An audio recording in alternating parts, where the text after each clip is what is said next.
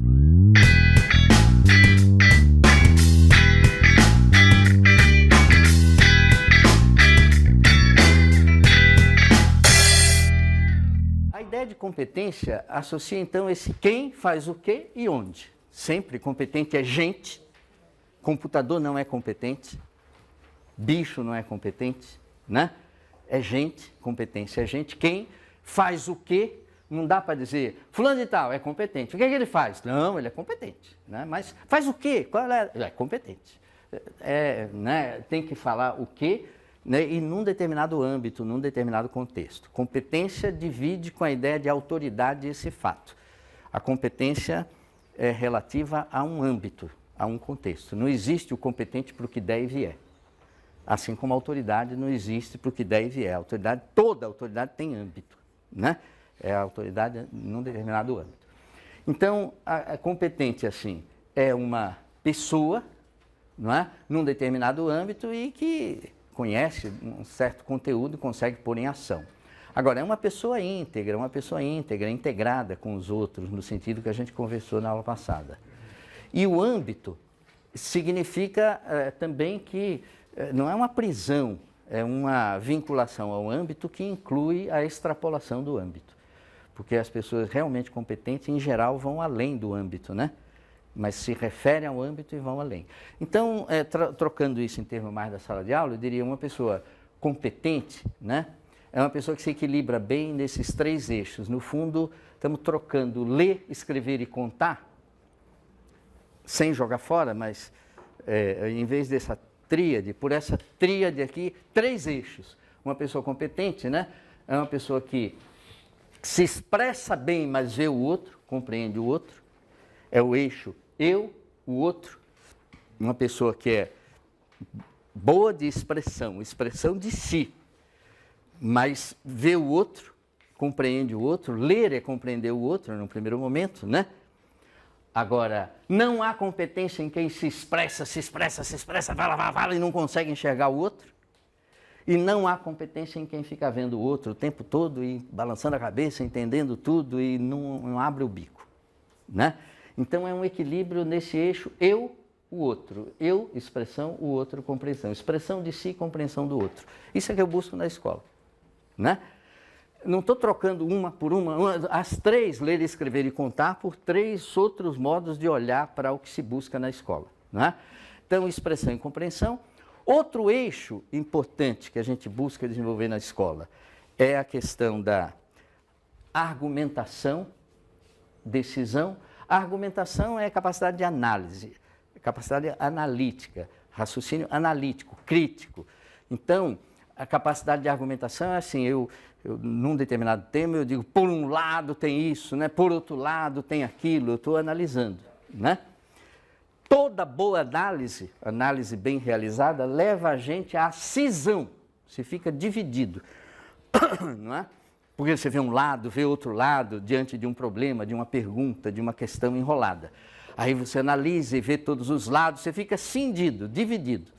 Se permanecer na cisão, não é competente, porque a pessoa competente é a pessoa que analisa, mas sintetiza. E a síntese se traduz numa decisão. Decisão que é acabar com a cisão, né? Eu estava cindido, mas né? Então você chega para uma pessoa e diz, Paulão, o que você acha disso? Aí o Paulo diz, por um lado tem isso, por outro lado tem aquilo. Bom, ele está analisando, legal, né? Digo, sim, mas o que você acha disso? Ele, por um lado tem isso, por outro lado tem aquilo. Sim, mas vamos lá, e aí o que você acha? Por um lado tem isso. Vai embora, pô, você é cara incompetente, senhor, não é? Então, você analisa, mas você decide, não é? Chega um momento em que você fecha a questão e sintetiza. É um par de competência para buscar na escola. Quem passa a vida analisando e nunca decide é um incompetente, não é? E quem decide precipitadamente sem análise suficiente também é, não é? Quem decide rapidamente, nem pensa direito, decide, pode acertar no varejo, mas vai se danar no atacado. Localmente, vai dar umas dentro e acertar, né? Mas se acostuma a decidir sem argumentar, sem analisar, vai quebrar a cara, espera para ver, não é? Então, uma segunda competência é essa, se equilibrar nesse eixo de análise e síntese, o eu e o outro, a análise e a síntese. Nós precisamos de todas essas coisas, não é optar por um lado desse par, né? É arrumar um equilíbrio no eixo. E o terceiro eixo é o contexto, né? É contextuar e extrapolar o contexto. Quer dizer, uma pessoa competente é uma pessoa que aprende um assunto na escola, de qualquer matéria, aprende um assunto e sabe referir a contextos específicos, né? Aprende um assunto de uma matéria e associa uma coisa na realidade, né? Um contexto, na realidade, na rede de significados, na realidade.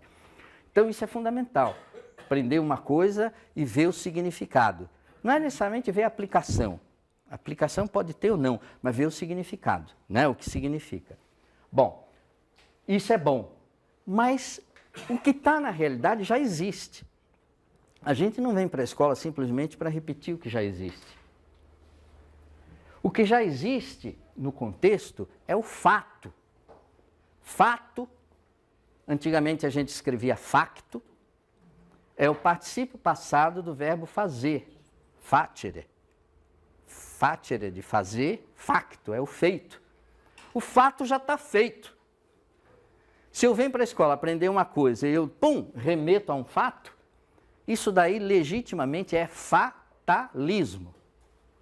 Isso é o fatalismo.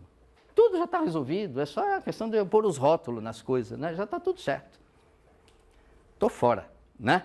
A gente vem para a escola para entender os fatos, mas a gente olha para o facto e adora um ficto. Ficto não é uma palavra que a gente use, mas ficção é. E quem não gosta de uma ficçãozinha? Né? A ficção é uma extrapolação da realidade no sentido do que eu estou buscando, do que eu olho para o fato, mas eu não estou satisfeito com aquilo. Eu gostaria de mudar o fato, né? E de que o fato fosse assim. Aí eu idealizo, né? Fantasio, eu penso numa ficção, numa coisa que não existe, mas que eu desejo, né? Então, a pessoa competente é uma pessoa que aprende as coisas, relaciona com os fatos, mas está doidinha para ultrapassar o fato e ir para esse terreno da imaginação, né? Uma pessoa que vive amarrada no contexto, é incapaz de voar acima do contexto, não é competente. Não é? É uma pessoa que aprende na escola que 3 abacaxis mais 4 abacaxis dá 7 abacaxis. Ela aprende mexendo com abacaxis. Aí eu digo, 3 bananas mais 4 bananas, aí já é outro contexto, aí já não sei. Então, não aprendeu, é incompetente, né? Então, a gente aprende num contexto, mas adora voar, extrapolar o contexto, né? E para esse mundo da ficção, do fictício, no sentido do imaginado, idealizado que eu estou buscando. Então, uma pessoa que vive amarrada à realidade não é competente, e uma pessoa que vive no mundo da lua também não. Não é? Então, como é que eu me equilibro nesse eixo? Então, pronto, está aí os 3 eixos para a gente pensar. Sinteticamente, são 3 eixos assim, é o eu e o outro. Uma pessoa competente lida bem com isso, né? É a análise e a síntese, a argumentação e a decisão, e a realidade concreta e a abstração. A abstração não é pecado, é necessidade, né? De ultrapassar as dificuldades do concreto. Bom, no fundo, quando a gente pensa o currículo, né, não há currículo por competência que exclua as disciplinas. Então, essa discussão de disciplina e competência não é uma contra a outra, né? É como recorrer a uma para desenvolver a outra, né? E não existe currículo por disciplinas que, tacitamente, a gente não esteja buscando o desenvolvimento das competências, né? O que é preciso é criar interesse, criar centros de interesse, né? Como trabalhar na escola para poder usar as disciplinas para desenvolver as competências. Por exemplo, você chega numa escola hoje, os alunos estão com celulares e tudo, né? Aí eles estão interessados no celular deles. E você querendo dar o programa, né? A matéria. Aí fica fogo, né? Aí como é que você faz isso? Proíbe o celular. Não, não é por aí. O que o aluno está interessado, a questão é como explorar esse interesse, né? Como é que Porque o interesse é o valor maior. Eu não tenho dificuldade com aluno que não sabe, eu tenho dificuldade com aluno que não quer saber. Eu estou dando aula de cálculo na universidade, dei muitos anos e tinha colegas que reclamavam, pô, como é que eu consigo ensinar cálculo? O desgraçado do aluno não sabe calcular a área de um quadrado, ele não sabe calcular. Dá mais trabalho reclamar do que explicar, né? Eu não tenho problema com quem não sabe calcular a área de um quadrado, não sabe? Eu explico, 2 minutos, se você quiser saber, né? Eu tenho problema com um aluno que não sabe e não quer saber. E o tamanho da encrenca do professor é fazê-los querer saber, criar um interesse. Então ele está interessado no celular, que maravilha, né? Agora, como que eu crio o interesse? Olha um exemplo, já fiz isso. Seu celular tem GPS? Tem sim, tem GPS, sim. E você sabe como é que funciona o GPS? Não sabe, né? Ninguém sabe como funciona o mouse, sabe que é uma mágica, é bruxaria, mexe aqui, o negócio mexe lá na tela. O GPS, então, sai lá. É Deus que está aí dentro explicando o caminho para você, né? Como é que funciona? Ah, fica tudo abestalhado, né? Aí você diz, olha, as próximas 3 aulas ou 3 semanas eu vou te explicar para vocês como é que funciona o GPS. É como a matemática, né? Explico como é que funciona o GPS.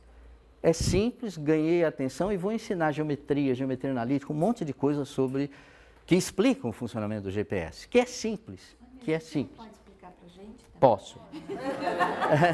Posso. É simples, mas eu digo assim, como é que você sabe? Não, eu não sabia até decidir saber. Entra no Google ou qualquer outro site, mas entra no Google, põe assim, façam isso, funcionamento do GPS. Pum. Vem assim 80 artigos diferentes explicando.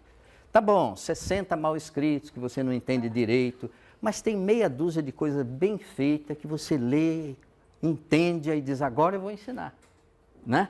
É isso, né? No fundo, Maria Lúcia, o GPS funciona assim, tem uns satélites, né? Estacionários, satélites, aí tem dezenas de satélites, né? E você está aqui nesse lugar, com o seu celular, aí você aperta, vai um sinal para esse satélite, vai, bate e volta. Para um dos satélites, bate e volta. A luz tem uma velocidade que todo mundo sabe, tudo, né? 300 mil km por segundo. Então, com esse ir lá, bater e voltar, dá o tempo, né? O tempo e a velocidade da luz, dá a distância a que você está daquele satélite, não é? Se eu dou a distância a que eu estou do satélite, isso não me localiza. Porque centrado no satélite, eu digo, está a 3 quilômetros daqui. Isso, na verdade, dá uma superfície esférica, uma bola, né? Esse cara está numa bola, do ponto de vista daquele satélite. Só que aí o sinal vai para um segundo satélite. Aí esse cara está noutra bola. A interseção das 2 bolas, o que que dá? Dá uma circunferência. Porque são 2 bolas que se interceptam. Eu sou a prova, porque eu estou lá na interseção, né? Tá certo? Então, se mandar para 2 satélites diferentes, já a interseção das 2 já me reduz a dizer, ele está nessa circunferência. Se mandar para um terceiro satélite, vai ser a interseção da terceira esfera com essa circunferência, e que vai dar 2 pontos. Eu sou um dos 2 pontos. Em geral, só um desses 2 pontos está na superfície da Terra, sou eu. O outro, né, não interessa, tá certo? Então, ele me localiza por 3 envios de sinais, e a luz é rapidinho, 300 mil quilômetros por segundo, né? Tchum, tchum, tchum, já me diz onde eu estou, não é? Tá certo? E ele vai mostrando a partir de cada posição sua, né? Então, aqui eu estou falando 2 minutos, mas eu digo, você usa uma aula para explicar, né? Aí desenha as esferas, faz lá, aí eles querem aprender matemática, para entender por que o GPS funciona, não é? E você aprende, não nasce sabendo, vai buscar na rede. Esse é a marca de hoje, a gente busca a informação que a gente quer lá na rede, né? O caso do professor, eu queria dizer uma coisinha rápida sobre a competência do professor, né? O que é um professor competente? Um professor competente é o que desenvolve a competência do aluno, pronto. Não tem. O que torna o aluno competente é o professor competente, né? Teorias vêm aí para ajudar isso, mas se você não tiver nenhuma teoria e tornar seu aluno competente, você é um bom professor, né? Agora, Na verdade, a competência de um professor hoje está associada essencialmente a 4 verbos, 4 grandes verbos, né? Que eu vou falar 2 minutinhos aí sobre eles. Mediar, tecer, mapear e fabular. Fabular no sentido de contar uma história. Mediar, eu me refiro a mediar conflitos. Quer dizer, um bom professor é um mediador de conflitos, né? Que tipo de conflito? Briga? Quebra-pau? Pode ser, mas não é isso que eu estou falando. É conflito de interesse. O interesse da escola é o programa. Currículo, programa, você está ali, esse é o interesse da escola. O interesse do aluno está longe do programa, está em outro lugar, né? E aí como é que você faz?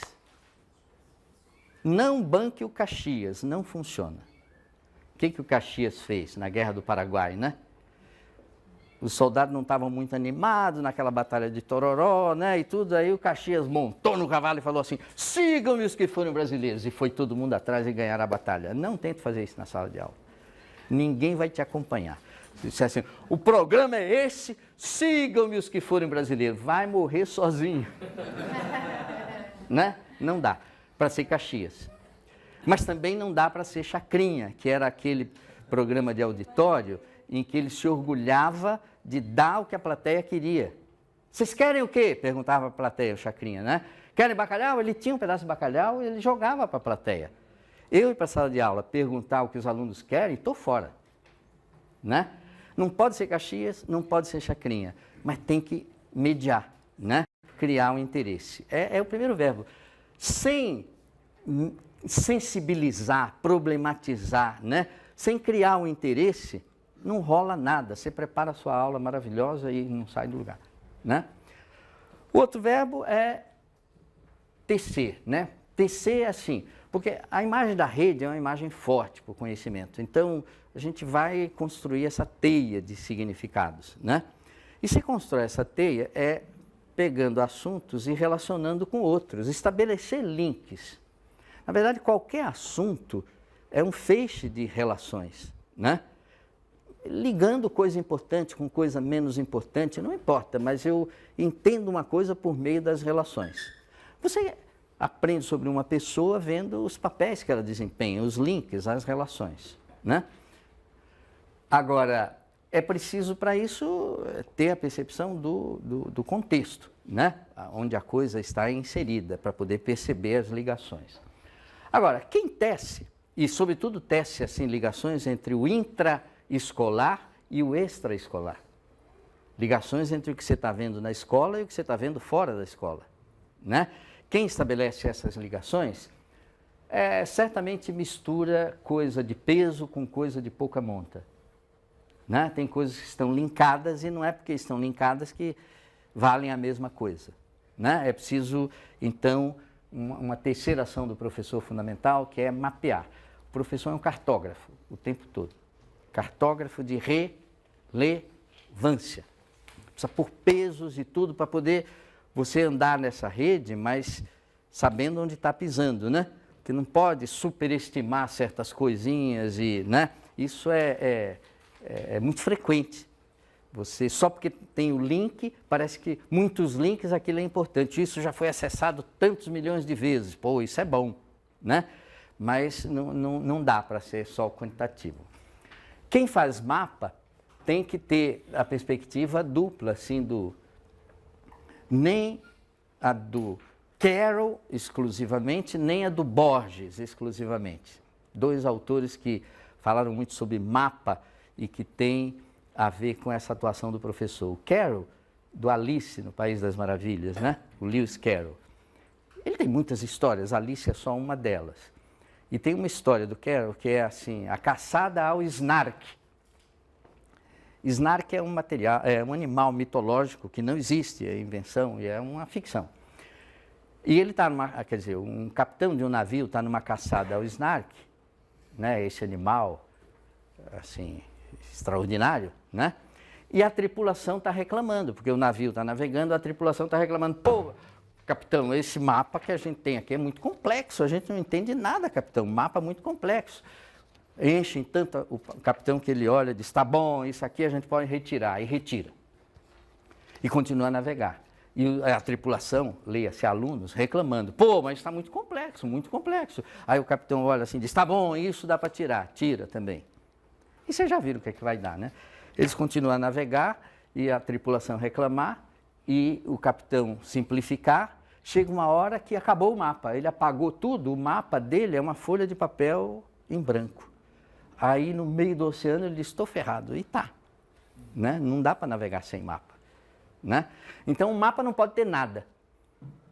Tem que ter referência. Né? Por outro lado, uma história do Borges. O mapa não pode ter tudo. Não é? O Borges tem uma história curta, é meia página de um livro, um conto do Borges, que se chama Do Rigor na Ciência, ou Sobre o Rigor na Ciência. Está num livro que chama O Fazedor, livro do Borges. E a história é a seguinte, curta, eu vou falar, parece muito, mas é meia página de um livro. A história é assim. Havia um país em que todo o conhecimento se resumia à cartografia. Fazer ciência era fazer mapas. Essa é a imaginação do Borges, né? Na história que ele conta. Havia um país em que o conhecimento era a cartografia. E os cientistas queriam fazer mapas cada vez mais completos. Então eles foram enchendo de pormenores e os mapas cada vez mais completos, né? Chegou um momento em que o mapa de uma cidade coincidia ponto a ponto com o chão da cidade. Você tinha que desenrolar no chão da cidade. Era o tapete aqui da cidade, era igualzinho o mapa e o chão da cidade. Quando chegou esse momento, aqueles mapas imensos, né? Os cientistas falaram assim, a ciência não serve para nada, vamos viver a vida, larga a ciência aí. Esses mapas grandes não servem para nada. Bom, é isso mesmo, um mapa que tem tudo não serve para nada. Se eu quero fazer o Laércio chegar lá em casa, aí eu digo, eu vou fazer um mapa para te explicar como você chegar lá em casa. Se eu puser tudo o que existe entre a USP e a minha casa, é porque eu não quero que o Laércio chegue lá. Estou disfarçando. Faço um mapa para que é impossível. Eu quero fazer um mapa para ele chegar lá, em primeiro lugar, o que você conhece daquele lado? Se não, eu estou fazendo um mapa para mim, mas o mapa é para ele.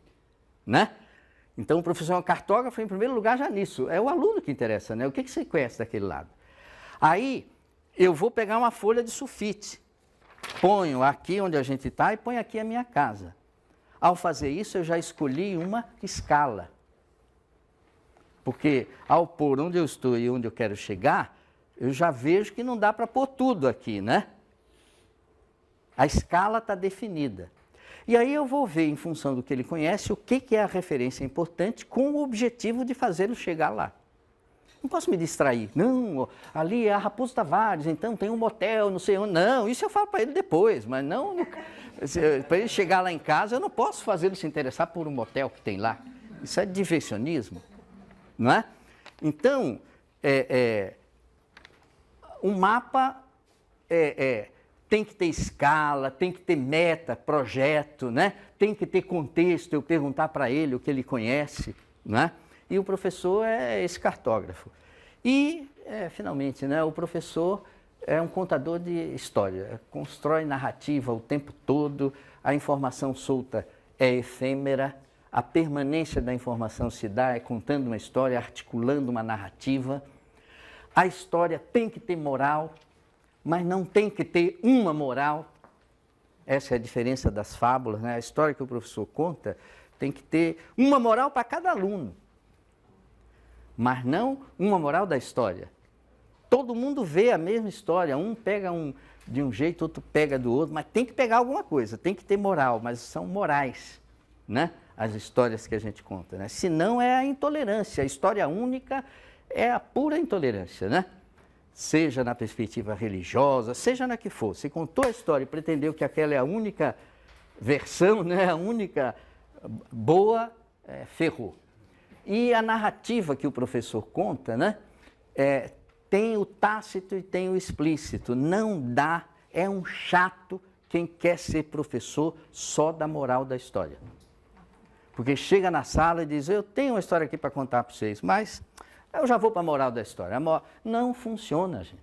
Se precisa do recheio para poder contar uma história e extrair uma moral. Não é? Então o professor cada vez mais conhecer e narrar são palavras que se misturam, né? Na origem, na etimologia, o gnaro e narro são palavras que vêm do mesmo lugar, né? Conhecer e narrar.